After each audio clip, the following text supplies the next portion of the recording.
Now in this part of the lecture, we are going to discuss about the BIBO stability of closed loop system. BIBO stands for bounded input, bounded output.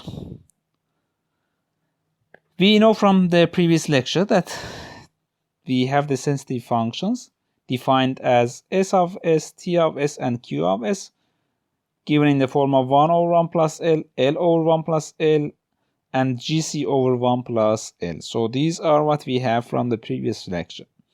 And now for L of S, for the loop transfer function, we have it in the form of GC times GP. If we replace GC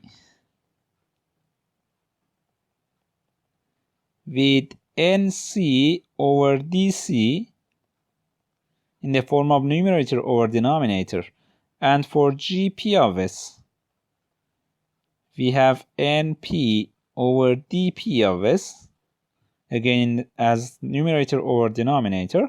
Multiplying them will give us NL over DL. So L of S is equal to NL of S over DL of S. So each of D and each one of the let's say NL of S and DL of S are in the form of polynomials of S. Then we can replace L with what we have just written here, L equal to N over D. If we replace them in the expressions for the sensitivity functions that we have here, we will end up with these equations. So S is equal to DL over DL plus NL, T will be equal to NL over DL plus NL, and Q will be equal to NCDP over DL plus NL. Something to notice here is that for all these three transfer functions that we have, all the three sensitivity functions that we have, they are sharing the same denominator. The denominator is in the form of DL plus NL, DL plus NL, and DL plus NL. And as a result, if we consider the pose and pose of all these sensitivity functions, we can see that they all coincide. They happen at the same place because they have the same denominator, for all these cases. And this is quite important because we know that the pose of the system will determine the stability of the system. If all the pose of the system are located in the left half plane, then we say that the system is BIBO stable. On the other hand, if you look here, since let's say we want to determine the stability of the system, so we want to find out the equation for the pose of the system, and as a result we set DL plus NL equal to 0. So the denominator of the sensitivity function, this will give us the pose of the closed loop system.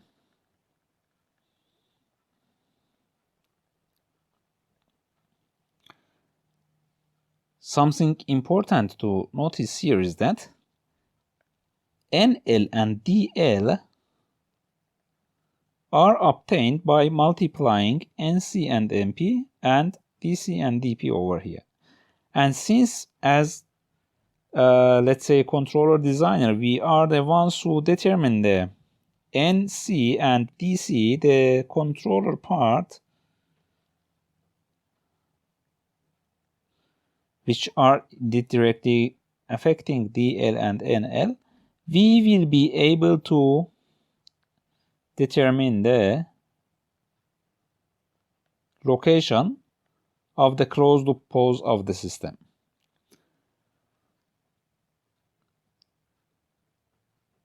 While for the case of open loop control systems, DL itself will be only the part which determines the location of the pose of the system. And since DL is obtained as multiplication of DC and DP, for the open loop control systems, we will not have, let's say, the freedom in terms of determining the location for the pose of the system.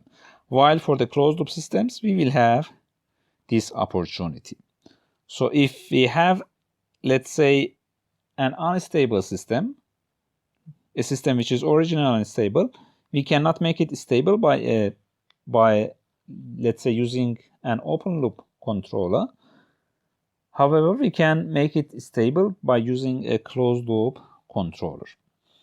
So again, regarding the stability of the closed loop system, we know that the roots of dl plus nl will determine the stability of the system. If they have strictly negative real part, then for bounded realizations of R, D, and N, the output variables will remain bounded as well. And equivalently, S, T, and Q as the sensitivity transfer functions will be BIBO stable.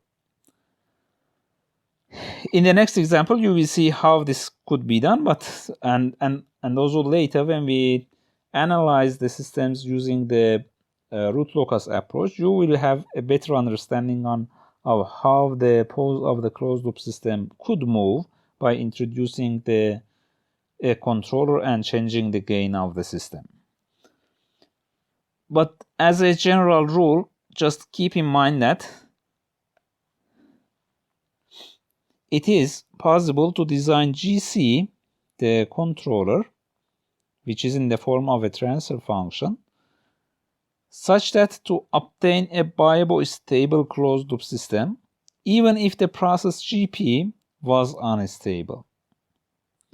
Even if the GP was unstable, we can introduce a controller in a proper way to make it stable.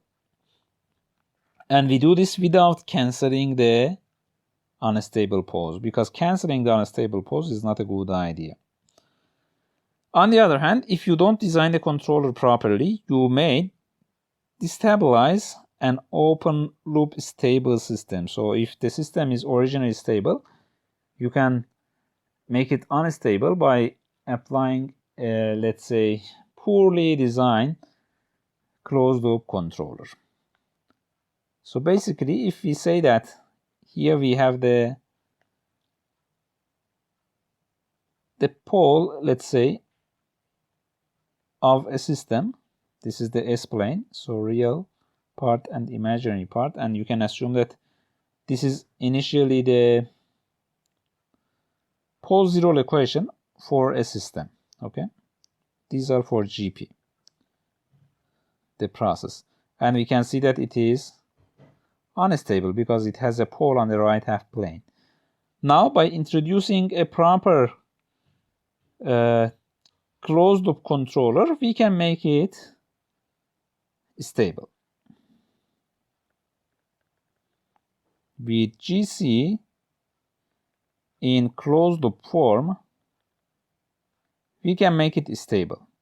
It's possible to make it stable. But with an open loop controller, it is not possible to make this system stable because the pose of the system will not move. So this is something that we will go into more details later.